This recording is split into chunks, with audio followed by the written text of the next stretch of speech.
భాగ్యనగరంలో వినాయక చవితి వేడుకలు ఘనంగా జరుగుతున్నాయి. గల్లీ గల్లీలో గణనాథులు కొలువుదీరారు. ఖైరతాబాద్ గణనాథుడితో పాటు బాలాపూర్లో ఉత్సవాలకు భారీ ఏర్పాట్లు చేశారు నిర్వాహకులు. బాలాపూర్ మండపాన్ని ఈసారి అయోధ్య రామాలయ నమూనాలో తీర్చిదిద్దారు. బాలాపూర్ వినాయకుడి దగ్గర భక్తుల సందడి మొదలైంది. అయోధ్య రామాలయ సెట్ భక్తులను విశేషంగా ఆకట్టుకుంటోంది.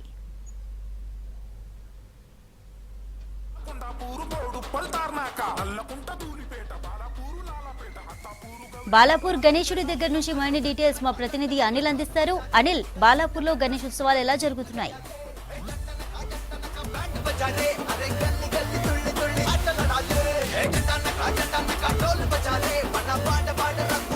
భాద్రపద మాసంలో వచ్చే ఈ వినాయక చవితి సందర్భంగా దేశవ్యాప్తంగా మండపాల్లో సందడి నెలకొందని చెప్పొచ్చు. ముఖ్యంగా ప్రజెంట్ మనం బాలాపూర్ గణేష్ మండపం వద్ద ఉన్నాము. ఈసారి అంటే ప్రత్యేకంగా ప్రతి సంవత్సరం ఒక ప్రత్యేకమైనటువంటి మండపం అంటే సెట్ ఇక్కడ ఈ ఒక బాలాపూర్ ఉత్సవ సమితి సభ్యులు వేస్తారు.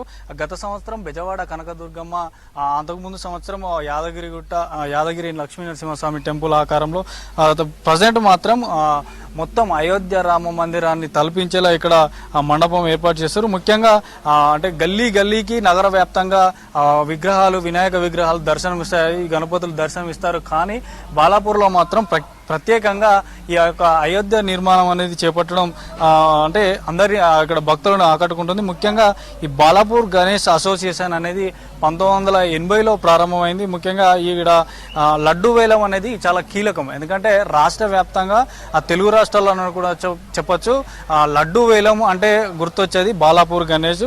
ఈ గణేష్ అంటే లడ్డు వేలం పాట అనేది 1994లో కేవలం 450 రూపాయలతో కొలన్ మోహన్ రెడ్డి అనే స్థానికుడితో ఇక్కడ లడ్డు వేలం అనేది స్టార్ట్ అయింది. ముఖ్యంగా మొదటి 17 సంవత్సరాలు మాత్రం కేవలం ఇక్కడ ఉన్నటువంటి గ్రామస్తులకే, అంటే బాలాపూర్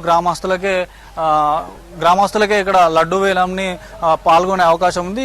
తర్వాత అంటే 17 ఏళ్ల తర్వాత స్థానికేతరులు అంటే బయట వారు ఎక్కడి నుంచైనా పాల్గొనడానికి అవకాశం కల్పించారు గ్రామస్తులు. ముఖ్యంగా ఇక్కడ మరొక విషయం ఏంటంటే ఈ బాలాపూర్ గణేష్కు వచ్చినటువంటి ఫండ్స్ ఏవైతే ఉంటాయో వాటన్నిటికీ గ్రామంలో ఉన్నటువంటి మంచి అంటే దేవాలయాలు కానీ, పాఠశాలలు కానీ ఆ సేవా కార్యక్రమాలకు ఎక్కువ ఉపయోగిస్తారు. ముఖ్యంగా ఈరోజు బాలాపూర్ గణేష్ ఇక్కడ ఏ టైంకి దర్శనం ఇవ్వబోతున్నాడు, ముఖ్యంగా ఏ కార్యక్రమాలు చేపడుతున్నారు అనేది మనతో చెప్పడానికి బాలాపూర్ గణేష్ ఉత్సవ సమితి అధ్యక్షుడు నిరంజన్ రెడ్డి గారు ఉన్నారు. నమస్కారం అండి. అంటే ఏ టైంకి పూజా కార్యక్రమాలు మొదలు కానున్నాయి, అలాగే ఆ సాయంత్రం ఏ కార్యక్రమాలు ఇక్కడ చేపడుతున్నారు? అంటే ఇక్కడ సాయంత్రం 6 గంటలకి ఇక్కడ కమిటీ ఆధ్వర్యంలో పూజ నిర్వహించడం జరుగుతుంది. అదేవిధంగా గ్రామ పెద్దలు కానీ ఇక్కడ వచ్చి ఇక్కడ పూజ నిర్వహించడం జరుగుతుంది. ఆయన తర్వాత ఎమ్మెల్యే గారు కానీ, మేయర్ కానీ రావడం జరుగుతుంది. పూజ కూడా నిర్వహించడం జరుగుతుంది. ఈరోజు 6 గంటల నుంచి సాయంత్రం అంటే రాత్రి వరకు పూజలు నిర్వహించడం జరుగుతుంది. ఈరోజు ముఖ్యంగా లడ్డు ఎక్కడ తయారు చేస్తున్నారు? లడ్డు ఏ టైంకి బాలాపూర్ గణేష్ మండపానికి చేరుకుంటుంది? అంటే ఇక్కడ ఎవ్రీ ఇయర్ మాకు ఉమామహేశ్వర్ గారి లడ్డు ఇవ్వడం జరుగుతుందండి, అన్ని ఫుడ్స్ అతని. ఆయన తర్వాత ఇక్కడ పూజ అంటే 8 గంటలకు ఇక్కడ లడ్డు పెట్టడం జరుగుతుంది. అతను 6 గంటలకు ఇక్కడ రావడం జరుగుతుంది. ఆయన తర్వాత లడ్డు పూజ చేసిన తర్వాత చేతిలో లడ్డు పెట్టడం జరుగుతుందండి. ప్రతిరోజు నవరాత్రులు అంటే 9 రోజుల పాటు ఉంటాయి. 9 రోజుల పాటు అంటే సాయంకాలం కానీ, ఉదయం కాలం కానీ పూజా సమయం అయిన తర్వాత అంటే ఎలాంటి ఏమైనా సాంస్కృతిక కార్యక్రమాలు ఏమైనా చేపడుతున్నారా? అంటే మేము ప్రతి సంవత్సరం ఇక్కడ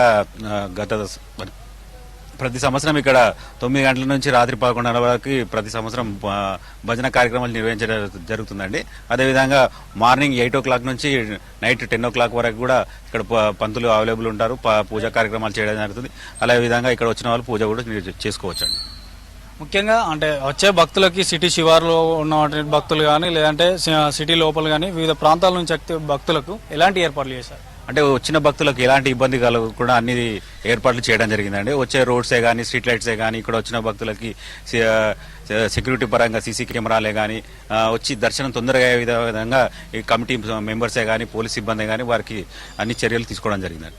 ముఖ్యంగా రామ్ మందిర్ అంటే అయోధ్య రామ్ మందిర్ యొక్క మండపం తలపించేలా ఇక్కడ నిర్మాణం ఏర్పాటు చేస్తున్నారు. ముఖ్యంగా ఎంతమంది కళాకారులు ఈ మండపంలో పాల్గొన్నారు ఏయనికి? ప్రతి సంవత్సరం ఇక్కడ ఒక ఆలయ నమూనాను వేయడం జరుగుతుందండి. ఈ సంవత్సరం అయోధ్యలోని రామ మందిర ఆలయ నమూనాని ఇక్కడ వేయడం జరుగుతుందండి. అదేవిధంగా ఇక్కడ గత 2 నెలలుగా ఇక్కడ అంటే ఈ వర్క్ పెయింటింగ్ అది డైవ్ కానీ అవన్నీ అక్కడ బయట చేయడం జరిగింది. ఇక్కడ మాత్రం 10 రోజుల నుంచి ఇక్కడ 60 మంది వర్కర్స్ కలకత్తా నుంచి ఇక్కడ వచ్చి ఇక్కడ వర్క్ చేయడం జరుగుతుంది. సుధాకర్ రెడ్డి అనే డెకరేషన్ ఆధ్వర్యంలో ఇక్కడ చేయడం జరుగుతుంది. ముఖ్యంగా లడ్డూ వేలంలో అంటే నవరాత్రులు ముగిసిన తర్వాత లడ్డూ వేలంలో పాల్గొనాలి అంటే ఈ రోజు నుంచే దరఖాస్తు చేసుకోవడం ప్రారంభమవుతుందా? లడ్డూ వేలం అదే చివరి రోజు అంటే నిమజ్జనం రోజు ఏమన్నా చేసే అవకాశం ఉంటుంది? లడ్డూ యాక్షన్ లో పాల్గొనే వారు ఈ రోజు నుంచి పేరు నమోదు చేసుకోవచ్చు అండి. ప్రతి ఒక్కరు ఫస్ట్ 5,000 అమౌంట్ ఇచ్చి పేరు నమోదు చేసుకోవడం జరుగుతుందండి. అదేవిధంగా ఎవరైనా లడ్డులో మిగతా కంపల్సరీ లడ్డు యాక్షన్ లో పాల్గొనాలనుకుంటే లడ్డు 17వ తారీఖు లడ్డు యాక్షన్ ఉంటుంది కాబట్టి ఒక రోజు ముందు గత సంవత్సరం 20 లక్షలు వెళ్ళింది కాబట్టి ఈ సంవత్సరం 20 లక్షలు మాకు ముందే రోజు ఇస్తే దాని ఒక లడ్డు యాక్షన్ లో పాల్గొనడం జరుగుతుంది వాళ్ళు. సో ముఖ్యంగా అంటే బాలాపూర్ గణేష్ మాత్రం ఈ రోజు సాయంత్రం 6 గంటలకు పూజా కార్యక్రమాలు మొదలవుతున్నాయి. స్థానిక ఎమ్మెల్యేతో పాటు భక్తులు కూడా అధిక సంఖ్యలో పాల్గొంటారు. ముఖ్యంగా ఈ లడ్డు వేలంలో ఎవరైతే పాల్గొంటారో వారు కూడా అంటే గతంలో పలికినటువంటి 27 లక్షలు ఎవరైతే డిపాజిట్ చేస్తారో వారే అర్హులని కూడా ఇక్కడ బాలాపూర్ ఉత్సవ సమితి సభ్యులు చెప్తున్నారు. ప్రజెంట్ మాత్రం బాలాపూర్కు సంబంధించిన ఏర్పాట్లు మాత్రం అన్ని పూర్తయిపోయినట్టు చెప్తున్నారు. వచ్చే భక్తులకు కూడా అన్ని ఏర్పాట్లు చేస్తున్నట్టు బాలాపూర్ ఉత్సవ సమితి సభ్యులు చెప్తున్నారు.